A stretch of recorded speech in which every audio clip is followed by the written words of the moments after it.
Hi, Shannon, and welcome to the Natural Birth Podcast. How are you?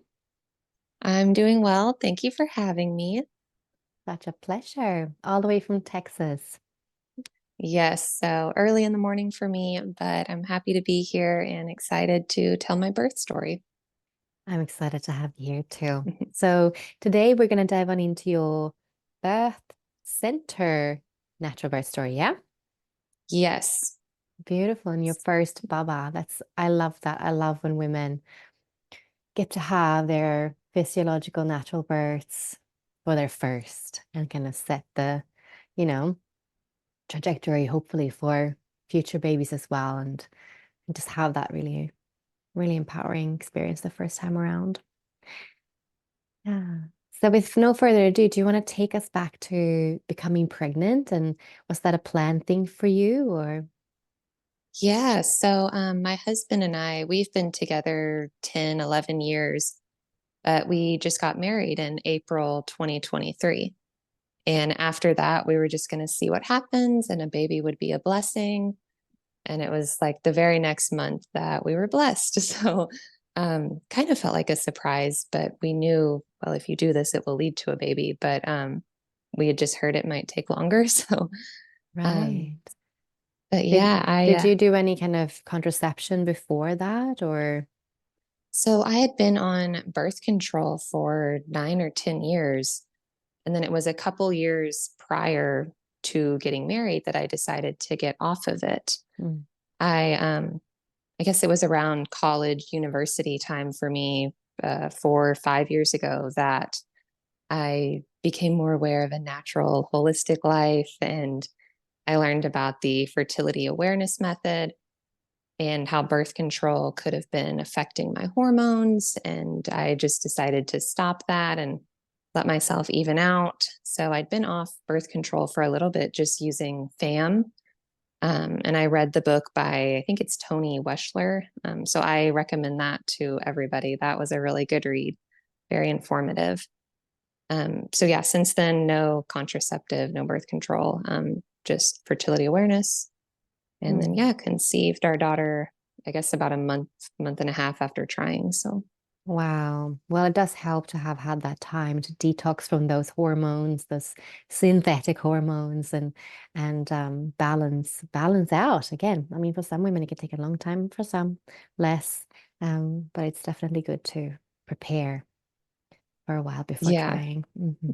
yeah. And that was something I noticed just with me is that being on a contraceptive, it did kind of give me a fogginess. And then getting off of it, my cycle was incredibly regular and predictable, like down to the day, the PMS symptoms. Mm. So that was really useful to just really be in tune with my body. Yeah.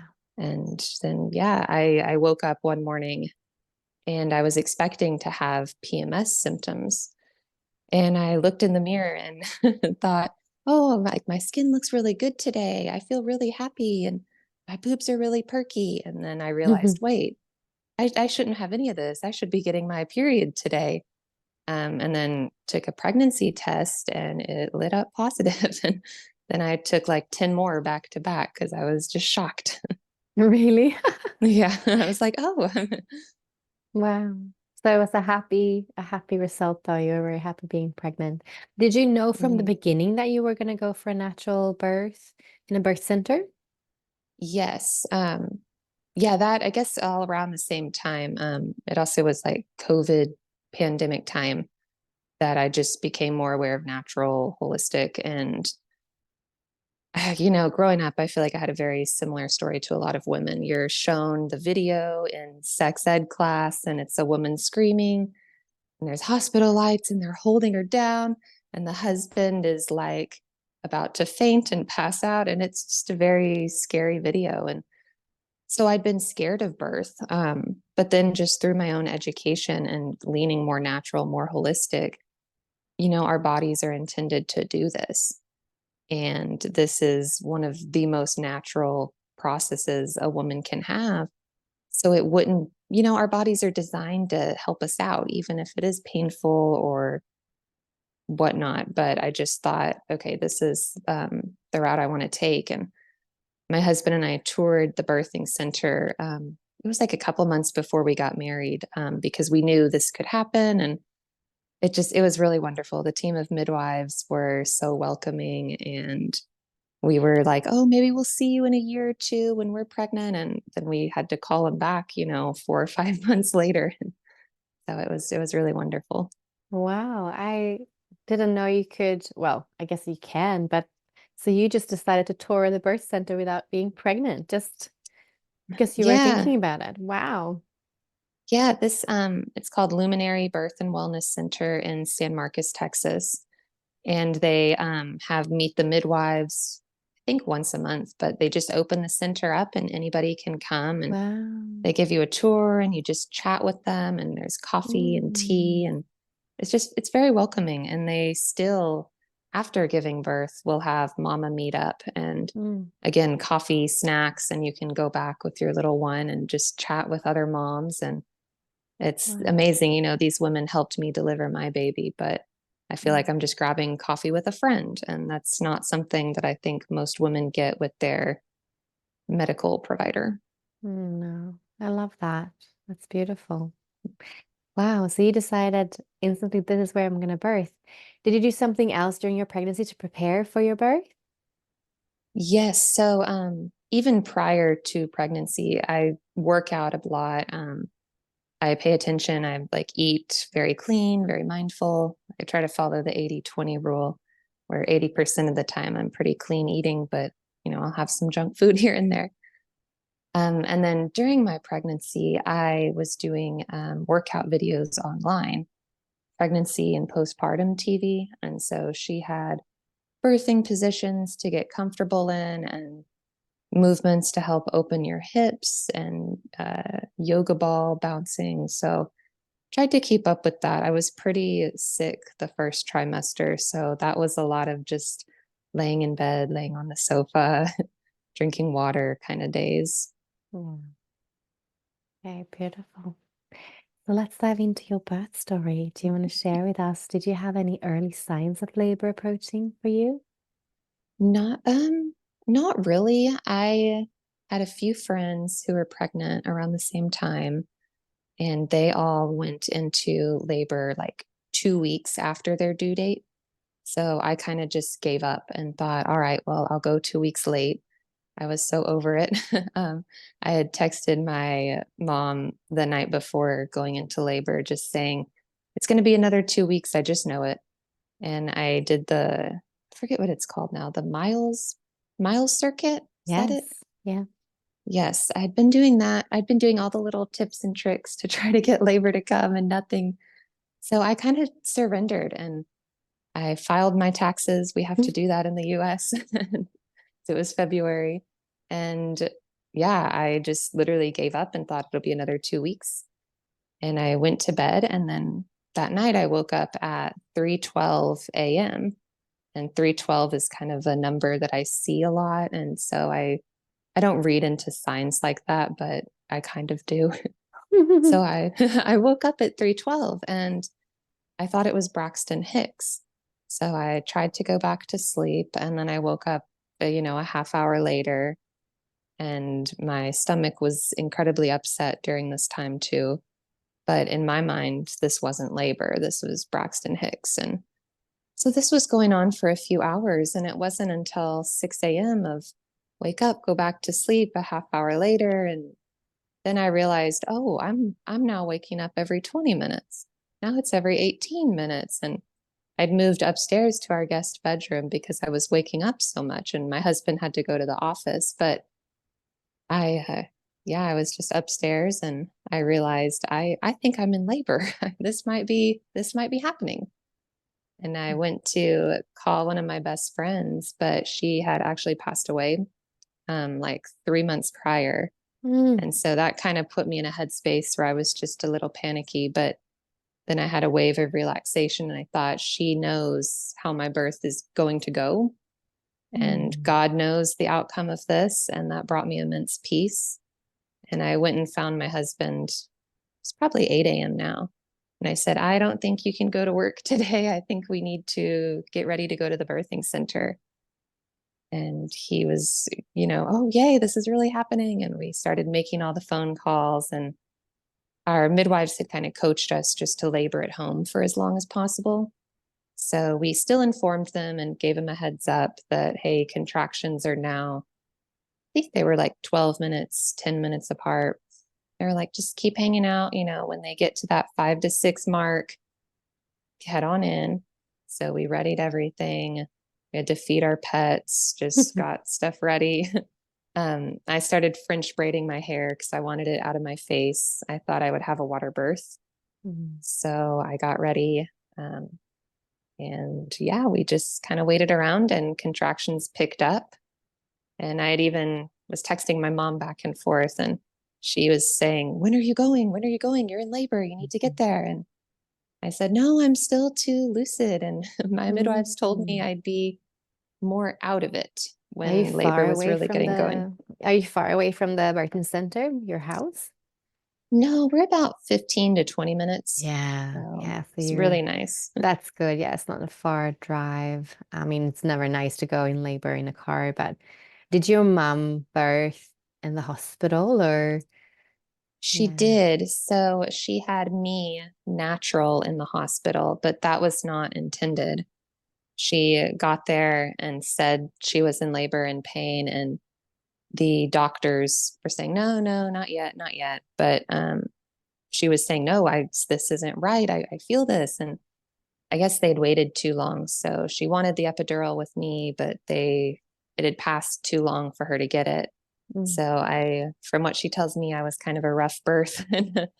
But she always said that clearly it must have not been that bad because then she had my sister after. mm, And she did have my sister with the epidural in the hospital. But I always, took some solace in that because she was mm, saying, yes, it hurt and everything, but I still went back and did it again. And women have mm, births, multiple children, so it can't be that bad. And I mm. kind of ingrained that in me, thinking, well, yeah, it can't be that bad if women are doing this multiple times. Yeah.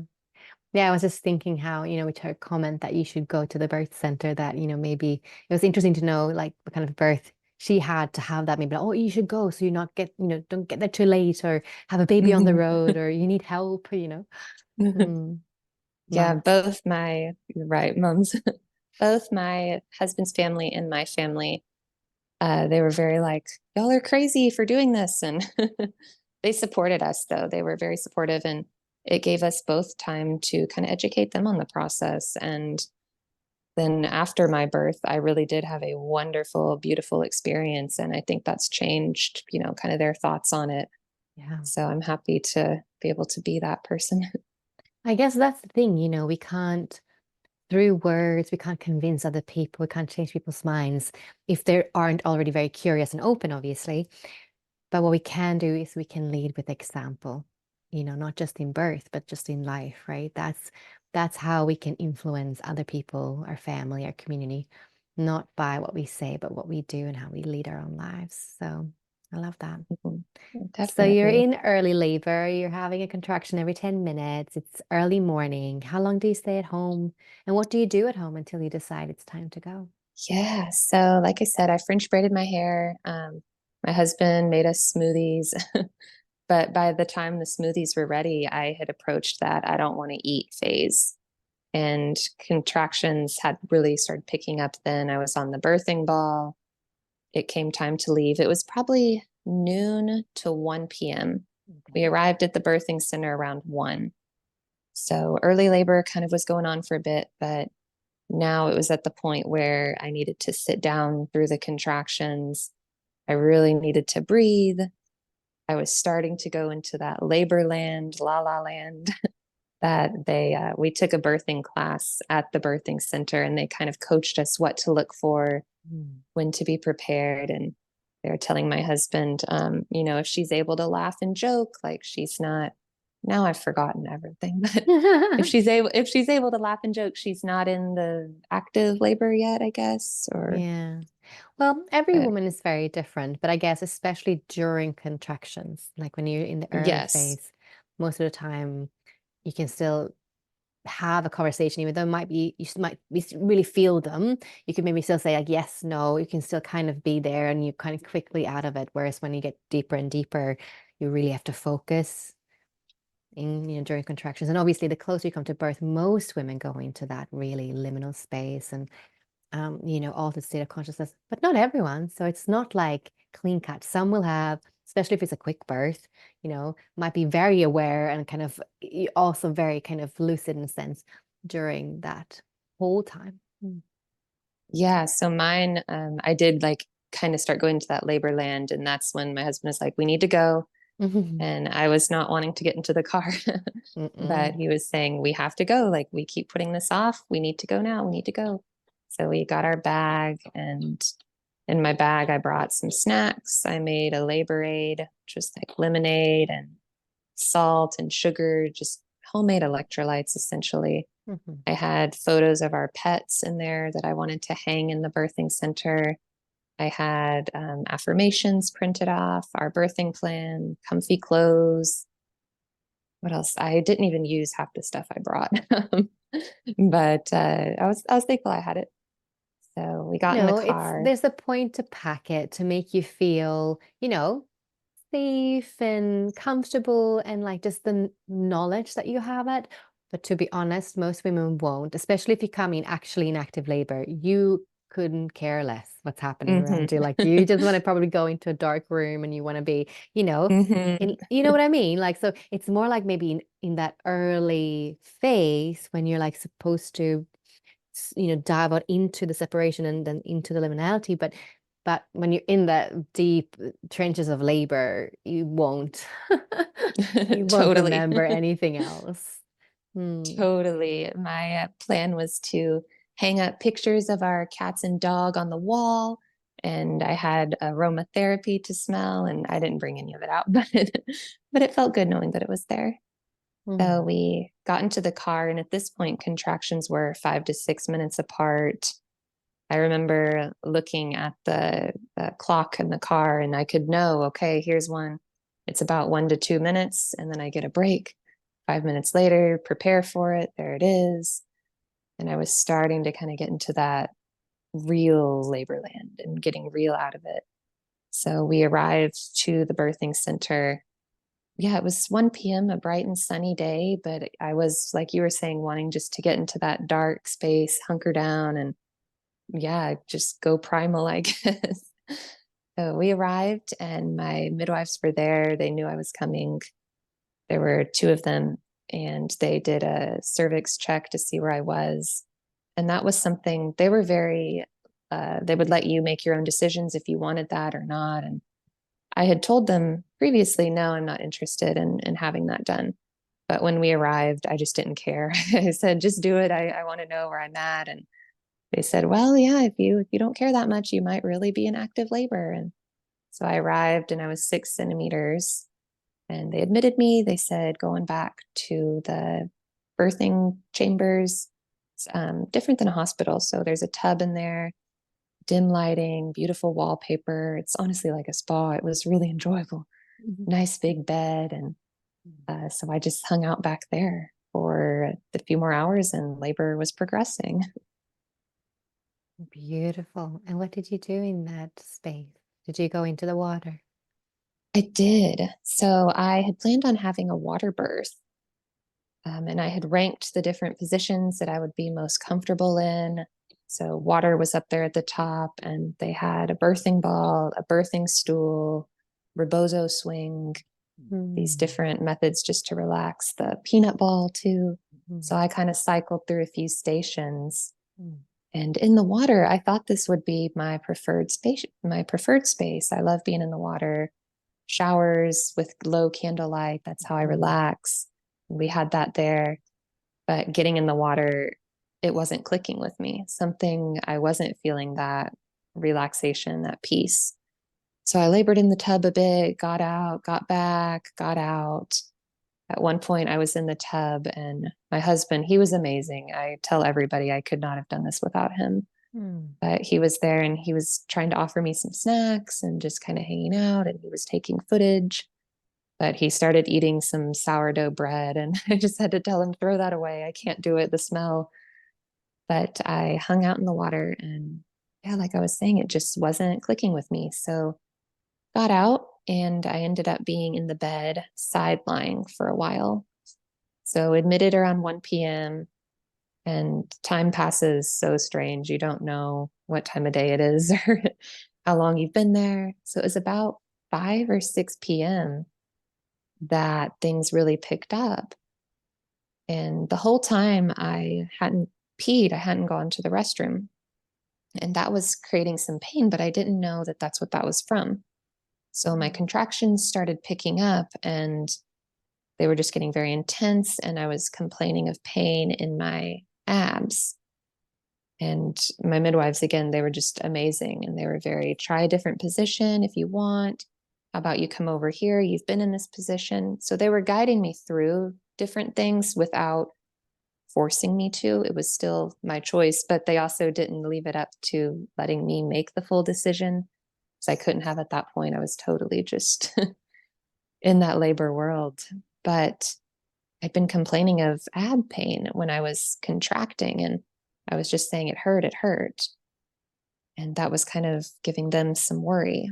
Mm. But after a while, they realized, oh, she hadn't used the restroom yet. And when I was having contractions, it was making me pee a little too.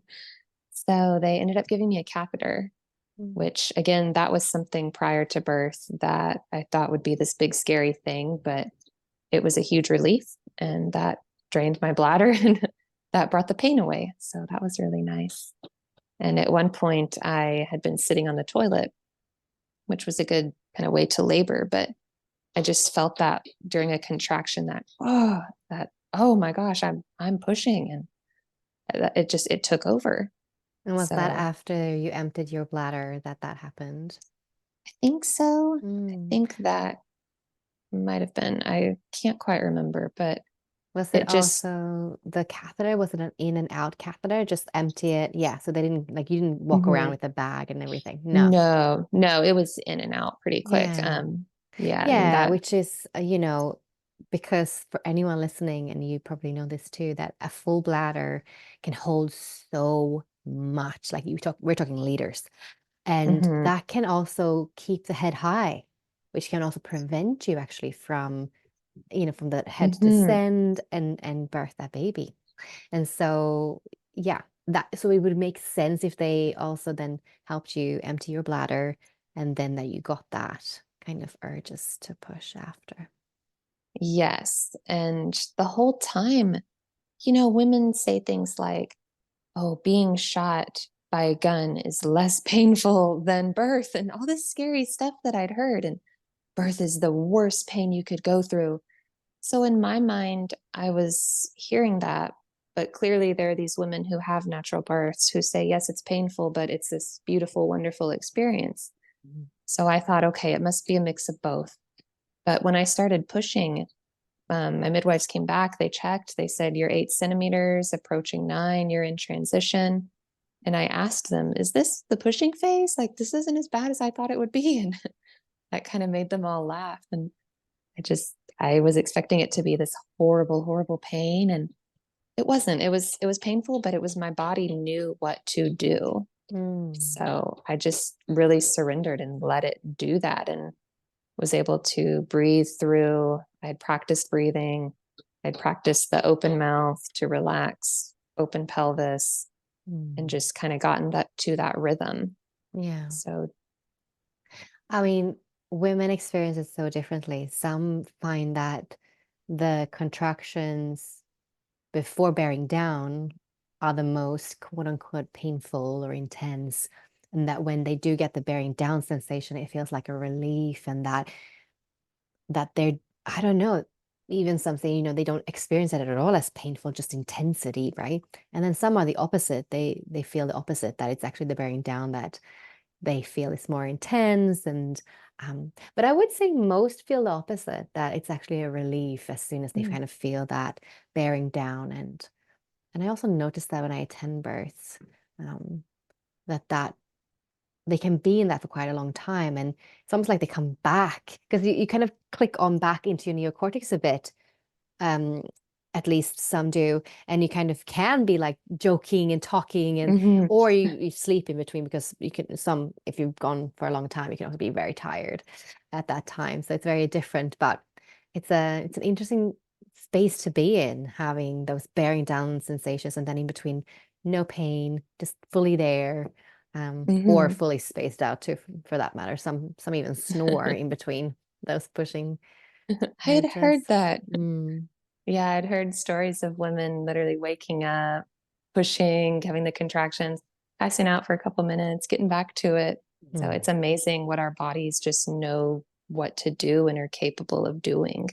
That was yeah. one thing I loved about the process was I am very in tune with my body, and that helped. I could know when things were picking up. I could anticipate a contraction. So yeah, it was like 5, 6, 7 p.m., somewhere around the evening time. And I was getting ready, and they were saying, okay, she's there. She's in your pelvis. She's descended. Your baby's coming. Get ready. And then everything stopped. My Mm, contractions stopped. It mm, stalled out. And I was still getting them, but they were incredibly weak. mm, And I wasn't having that urge to push anymore. And I was mm, exhausted. And my mm, midwives were trying to figure out, like, are you tired? What's going on? mhm. So my fault, and I will do this different next time, is to eat. I had not eaten anything since the day prior Yeah, because my husband made the smoothie, but I had a few sips and I couldn't eat food. Food wasn't appetizing. I yeah. was drinking water. I had the labor aid, but they were just assuming that my body was completely exhausted. And they told me, well, why don't you try taking a nap and we'll come back in and your body's just really going to rest up and get ready to I birth. love these midwives. I love Hmm. that that's what was their management. Exactly that. I was just sitting thinking, what are they gonna do?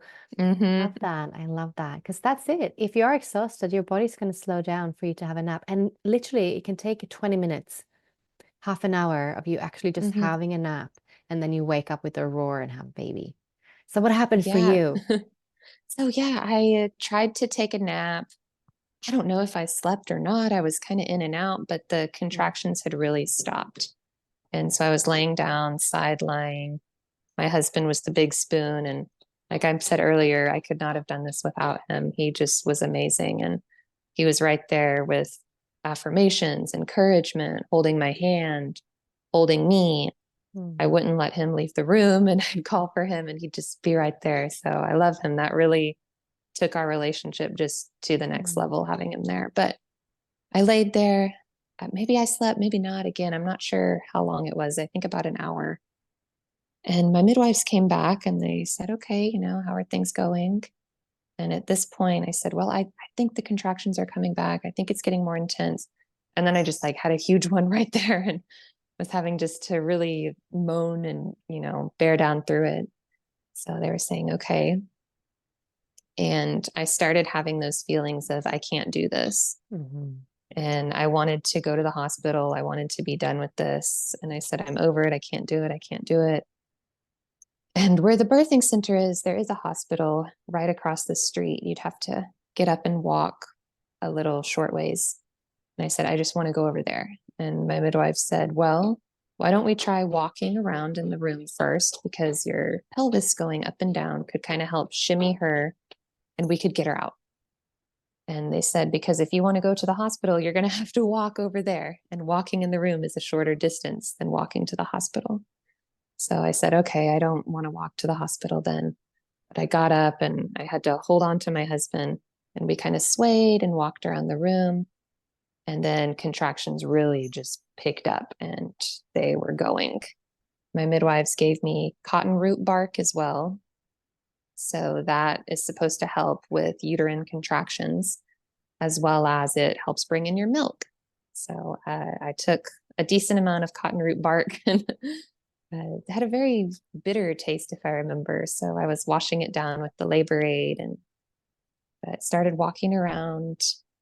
And I mentioned earlier that I had a list of the preferred birthing positions, and the reclined C position, the typical what you see in the hospital, was rated the lowest on my plan. And I thought, no, I'll be in the water, I'll do hands and knees, I'll be on the birthing stool. But that was the position my body went into. And it's just Mm, funny how your body knows what to do. absolutely. So, That's so the I, thing. Follow where you're being called, and where it feels right. Always trust yes. yourself. There's nothing wrong with lying on the bed, or being in that semi-reclined position if that is where you're being called to be and you're feeling that is right for your body and your pelvis can move still and open. So hmm it's finding that position that supports the opening as well.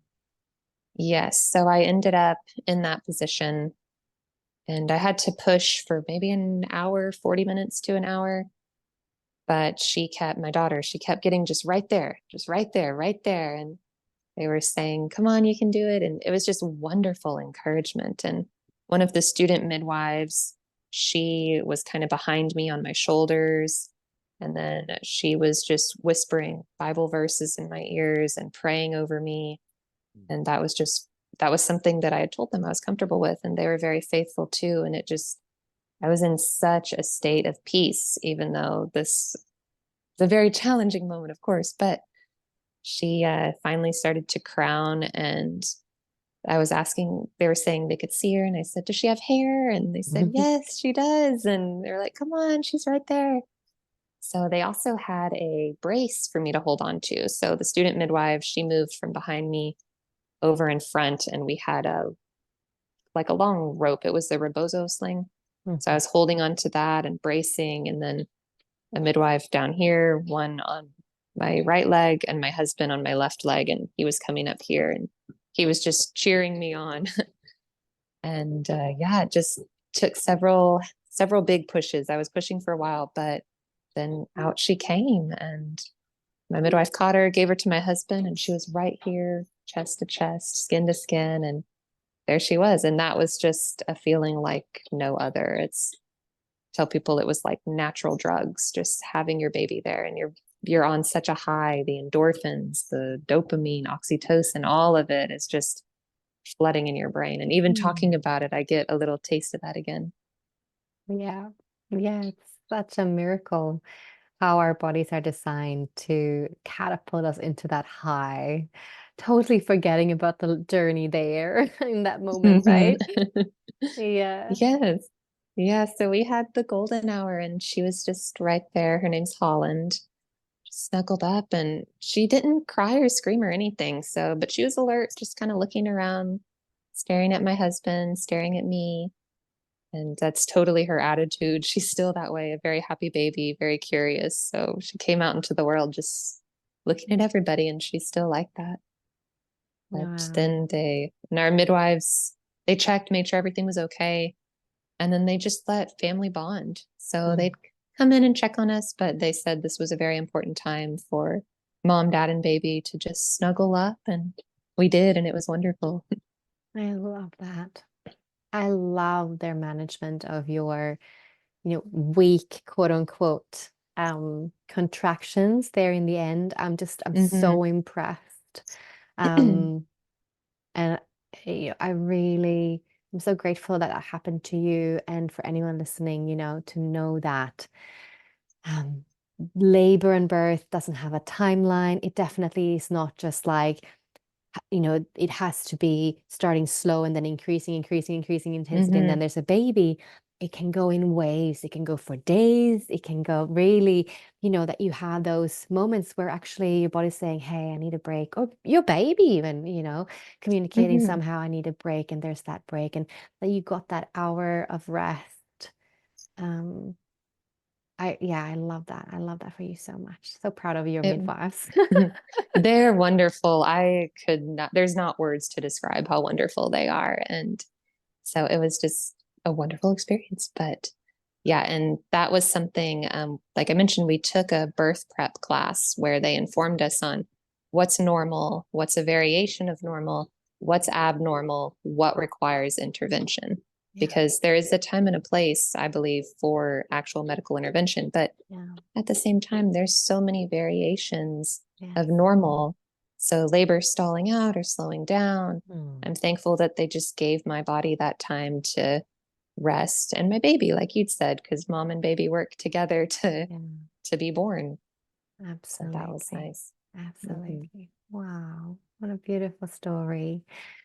So if you had a first-time mama in front of you right now who's about to have her first baby and she really wants to have a natural and empowering birth experience, what advice and pearls of wisdoms would you give to her? Yes, I would tell her to surrender, to just go with it. And in order to do that, I would say trust God, trust your body, trust your providers in that order, and Mm, that your body knows what to do, your baby knows what to do. Just surrender, let it happen, mm, and be open to it, be loving, and you'll get your baby soon. I love that. I love that order as well. Love that. Get goosebumps when you say that. So true, you know. I'm definitely for having wise women at your birth as you're birthing. I think that us as women, we've always been there for each other as we've birthed, and there's always been someone, the midwife, the wise woman of the village that knew birth and death and just knew, had Hmm. been and seen so many. But to trust yourself and also trust, God, the mystery, whatever, spirit, Hmm. whatever you want to, name that divine, that truly is so intelligent, way, way more intelligent than us. Hmm. Yeah. Yes, and that's what I relied on, that my body knows what to do.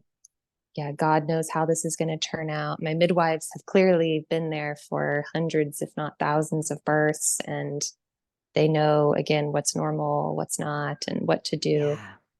So it just was great. And our prenatal visits with the midwives were an hour long. So I Beautiful. really just got to know them and bond with them. And So they important. checked, they'd check on me, baby. But then we'd spend the rest of the visit just chatting. And Yeah. I felt like these were just the wise women of the village. Mm, And I felt safe and comfortable with them. Same with my husband, safe and comfortable. The birthing space, everything was just safe, comfortable, mm, and that made it so easy for me to surrender and that's have the it. most amazing, most beautiful birth. And that's it. That's key. Like if you want to have a safe, natural birth, you need to feel safe on all levels, not just physically, but emotionally, mentally, culturally, spiritually, Hmm. like on all Hmm. levels. That's why continuity of care. That's why knowing your midwife. That's why having these long meetings that create relationship is so important. So important. Yes, Ah, definitely. thank you so much, Shannon, for sharing your vet story. It's been an absolute pleasure hearing it.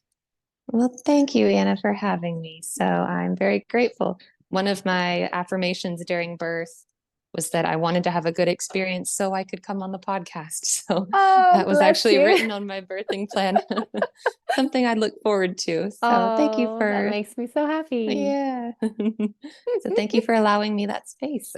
Oh, pleasure. Thank you so much, Shannon. So much.